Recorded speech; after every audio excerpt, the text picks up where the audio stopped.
Good evening, শুভ সন্ধ্যা। নমস্কার প্রিয় বন্ধুরা, স্টাডি এবং ইউটিউব চ্যানেলে তোমাদের সকলকে স্বাগত জানাই। ক্লাস শুরু করার পূর্বে তোমরা চ্যানেলটিকে সাবস্ক্রাইব করে নাও এবং যতটা পারো শেয়ার করে দাও। তাহলে শুরু করা যাক আজকের ক্লাস। আজ মিক্সড ম্যাথ, তবে আজ আমরা অপশন দেখে উত্তর করব। তো দেখে নেওয়া যাক আজকের কী রয়েছে প্রশ্ন। কোনো বিদ্যালয়ে ছাত্র এবং ছাত্রীর অনুপাত 3:2, যদি ছাত্রদের 20% এবং ছাত্রীদের 30% স্কলারশিপ প্রাপক হয়, তবে কত শতাংশ ছাত্রছাত্রী স্কলারশিপ পায়নি? তো কত শতাংশ ছাত্রছাত্রী স্কলারশিপ পায়নি? 72, 76, 75, 50। Option B 76%। হ্যাঁ, কী করে এলো? তো এটাই আমি দেখে নেব যে 76% কী করে হলো। তো কত আছে? 3:2 অনুপাতে আছে, অর্থাৎ 30। আমি ধরে নিচ্ছি 3টাকে 30 আর 2টাকে 20 ধরে নিই। এতে তো অসুবিধার কিছু নেই, 20 ধরে নিয়েছি। তো 30-এর কত 20% বা 3-এর 20% যদি হয়, তার 30-এর আমি যেহেতু 3কে 30 ধরেছি, সেহেতু 30-এর 20% কত? 3 দুগুণে 6, অর্থাৎ 6। এরও 20-রও 30% সমান 6। তাহলে 30টা ছোটা গেল, অর্থাৎ 24টা, আর 20টা ছোটা গেল, অর্থাৎ 14টা। 24 প্লাস 14, অর্থাৎ 24 প্লাস 14 সমান 38। তো 38 জন কী হয়েছে? 38 জন স্কলারশিপ পায়নি। কিন্তু আমাদের শতাংশের ক্ষেত্রে জানতে চেয়েছে যে 38 জন পায়নি কতজনের মধ্যে? 30, 20, 50 জনের মধ্যে পায়নি, তাই তো? 50 জনের মধ্যে পায়নি। তো পার্সেন্টেজ, অর্থাৎ 100 দিয়ে কী হয়? ভাগ হয়। তো কেটে নেব 38, 50, 2, 38 দুগুণে 76, অর্থাৎ 76%। আমরা আগেই করে নিয়েছি 76%। দেখা মাত্র উত্তর করতে হবে, এই না যে অঙ্কটা পুরো হবে না, করে দেখার কিছু নেই, একদম দেখা মাত্র উত্তর করে নিতে হবে। পরবর্তী প্রশ্ন কী বলছে? এ বি এ 3 গুণ কর্মক্ষম। এ ও বি একত্রে যে কাজ 3 দিনে করে, সেই কাজ এ একা কত দিনে করবে? তো এ বি 3 গুণ কর্মক্ষম 3 দিনে করে, অর্থাৎ তোমার এটার উত্তর কী হবে? এটার উত্তর 4 দিনে, আশা করি 4 দিনেই হবে, 4 দিনে। তো আমি করলামটা কী করে? এ এবং বি, তাহলে লিখে নিই এ বি। তো এ বি এর 3 গুণ কর্মক্ষম, অর্থাৎ বি যেটা 3 দিনে করে, এ সেটা 1 দিনে করে, তাই তো? তাহলে এদের রেসিও করে নিই, 1, 2, 3 দুগুণে 3, অর্থাৎ এদের যেটা বের হবে, এ 3 অনুপাত যদি করে, বি করবে 1 অনুপাত। অর্থাৎ প্রশ্নে কী বলেছে? এ বি একত্রে 3 দিনে করবে, সেই কাজ এ একা কত দিনে করবে? তাহলে এ বি একত্রে 3 দিনে, এ বি একত্রে কত করে? 3 আর 4 ইউনিট করে 4 ইউনিট করে যদি 3 দিন করে, 3 4 12 ইউনিট কাজ করে। এই 12 ইউনিট কাজ আমাকে করবে কে? এ করবে। তাহলে এ কত ইউনিট করে কাজ করে? 3 ইউনিট করে কাজ করে, 12/3, অর্থাৎ 4। Option B. নিশ্চয়ই বোঝা যাচ্ছে। পরবর্তী অঙ্কে আমরা যাই। পরবর্তী অঙ্ক কি বলেছে?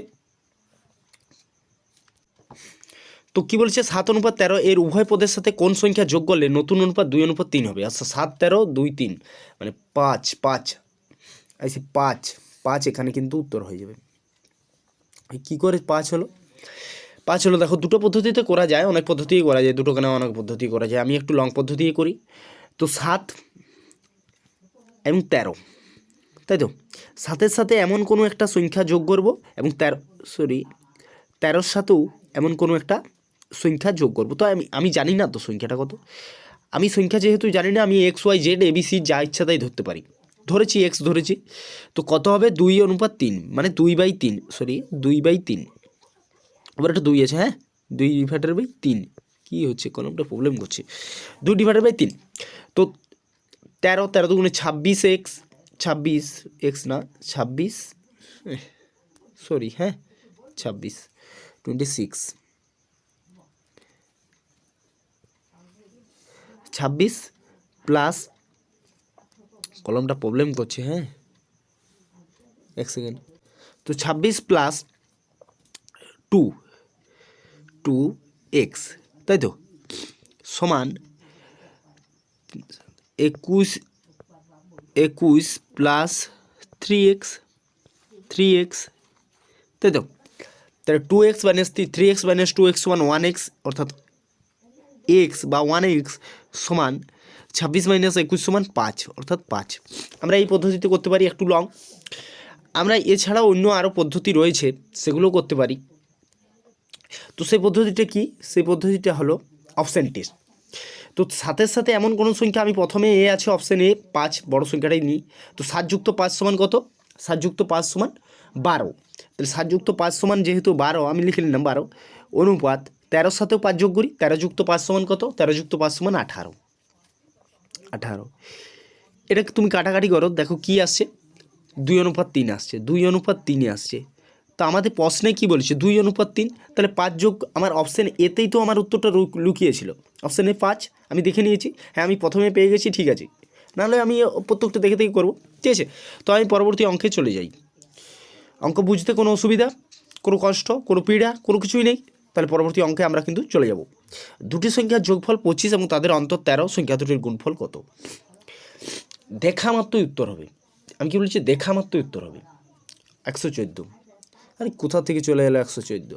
তো দেখো 114টা কোথা থেকে আসছে। দুটি সংখ্যার যোগফল 25 এবং তাদের অন্তর 13, অর্থাৎ যোগফল 25 বিয়োগফল 13, তাহলে 25 যুক্ত 13। সূত্র আছে x+y/2, এই সূত্র বলে। তাহলে 25 যোগফল যুক্ত বিয়োগফল, আবার যোগফল যুক্ত বিয়োগফল /2। তাহলে 25 যুক্ত 13, 25 যুক্ত 13 আমি একবারে করে নিচ্ছি। 25 যুক্ত 13 /2, অর্থাৎ 25 যুক্ত 13 অর্থাৎ হচ্ছে 38। বুঝছেন? 38 যুক্ত 13 সমান 38, তাই তো? 38 /2, 38/2 সমান 19 দুগুণে 38, অর্থাৎ 19। এরপর 25 বিযুক্ত 13, 25 বিযুক্ত 13 সমান কত? 12, 12/2 লিখি, 12/2। তো 12/2 সমান কত? 6, তাই না?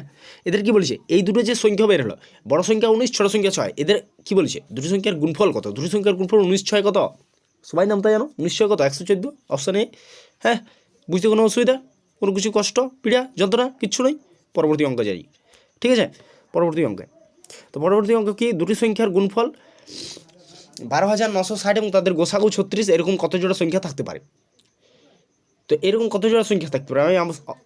আমি উত্তরটা জানি, তো আমি একবার বলে দিই তোমাদের। আমি এখানে বলে দেবো যে 2 উত্তর, কিন্তু 2 জোড়া হবে তা তো নয়, বুঝতে হবে। এই অঙ্কটা একটু জটিল আছে। দেখো, তো 12,960, তো আমি কী বলছি? গোসাগু 36, তাহলে 12,960, 12,960 /36, গোসাগুটো 36। তো এদের এদের ভাগ করে তুমি দেখো, ভাগ করলে কত আসছে? ভাগ করলে 360 আসবে, 360। এবার 360, এই 360কে কোপ্রাইমে ভাঙতে হবে। তো কোপ্রাইমে ভাঙতে গেলে কি? ভাঙিয়ে দেখো, 1 গুণিত 360, তাই 360 হয়। 1 গুণিত 360, তাই তো? তাহলে 360ই হয়, 360। এবার 2 গুণিত 180, তাও 360 হয়। 2 গুণিত 180, তাও 360, 360 একই জিনিস। এবার 3 গুণিত 120, 3 গুণিত 120, 120। আবার 4 গুণিত 90, 4 গুণিত 90। আর 5 গুণিত কি? 72, 5 গুণিত 72, তাহলে 72, তাও 360 হয়। তাহলে 1 হচ্ছে কোপাইম কি? 1 আর 5, তাহলে 1 আর 5, তাহলে আমাদের কবার পাচ্ছি? দুটো পাচ্ছি। তাহলে 2 বার কী করা যাবে? 2 জোড়া সংখ্যা পাওয়া যাবে। বুঝতে কোনো অসুবিধা কিচ্ছু নয়। তাহলে পরবর্তী অঙ্কে আমরা যাব। যদি অসুবিধা হয় কমেন্ট করো, কমেন্টের মাধ্যমে আমরা কিন্তু উত্তর দেওয়ার চেষ্টা করব, ঠিক আছে? তাহলে কমেন্ট করো। পরবর্তী অঙ্কে যাই। কী বলছে? পরবর্তী অঙ্ক কী বলছে? একটি সমকোণী ত্রিভুজের ভূমির দৈর্ঘ্য 14 সেমি, উচ্চতা 5 সেমি, ইহার ক্ষেত্রফল কত? ভাই এর দেখার কোনো কিচ্ছু নাই, এটা কিন্তু কোনো কিছু হিসাব কিচ্ছু নাই। এর উত্তর 35। কী করে এলো? Option A 35। কী করে এলো? দেখো 35, আমি আগেটা দিয়ে দিলাম। তো ত্রিভুজের ক্ষেত্রফল মানে কি? ত্রিভুজের ক্ষেত্রফল সমান হাফ ইন্টু ভূমি ইন্টু উচ্চতা, হাফ। তাহলে আমি লিখে নিই হাফ, হাফ অর্থাৎ 1/2 ইন্টু ভূমি, ভূমি কত আছে? 14 সেমি, আর উচ্চতা কত আছে? 5 আছে। তাহলে 14 গুণিত 5, তো 2 7 7 5 কত? 35, অপশান এ। বুঝতে কোনো অসুবিধা কিচ্ছু, কষ্ট, পীড়া, যন্ত্রণা কিচ্ছু নয়। তাহলে পরবর্তী অঙ্কে আমরা কিন্তু চলে যাব। পরবর্তী অঙ্ক কী রয়েছে? 5 টাকার কত অংশ 1.25 টাকা, মানে 1.25 টাকা হবে? কী করব? এগুলাও দেখা মাত্রই উত্তর হবে। এগুলাও কিন্তু কোনো কিচ্ছু ভাবনা চিন্তা কোনো কিচ্ছু নাই। 25 উত্তর, 25। কী করে এলো? দেখো, 5 টাকার কত অংশ 1.25 টাকা, তাহলে লিখি 1.25, 1.25 25, তাই তো? বাই 5। তো 5 টাকার 100, মানে 1.25 টাকা, 5 টাকার কত? তো 5 টাকার কত মানে দশমিক আছে, দশমিক থাকলে কী হয়? নিচে দুটো শূন্য হবে, তাই তো? যেহেতু দুটো ঘর আগে দশমিকটা আছে, আর এটা কি শতকরা কত অংশ, হ্যাঁ, তাহলে এতে 100 দিয়ে কী হোক বাকিটা হোক।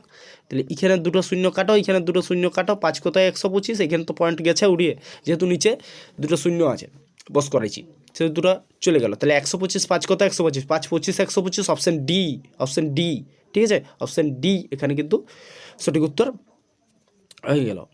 তাহলে আজ এই পর্যন্তই। যদি আমাদের ক্লাস ভালো লাগে অবশ্যই লাইক, কমেন্ট, শেয়ার এবং সাবস্ক্রাইব করতে ভুলবে না। আর আমাদের প্রতিটি ক্লাসের পিডিএফ, অর্থাৎ এই যে কোনো ক্লাস হোক প্রত্যেকটা ক্লাসের কিন্তু পিডিএফ তোমরা নিচে ডেসক্রিপশন বক্সে টেলিগ্রাম লিঙ্কে গিয়ে জয়েন হয়ে যাবে, ওখান থেকে ফ্রি পিডিএফ তোমরা কিন্তু পেয়ে যাবে, ঠিক আছে। তাহলে আজ এই পর্যন্তই, পরবর্তী ক্লাসে আবার দেখাবো। আর তোমরা সবাই ভালো থাকো, সুস্থ থাকো এই কামনা করি, এবং পরবর্তী ক্লাসে আবার যেন তোমাদের সাথে দেখা হয়।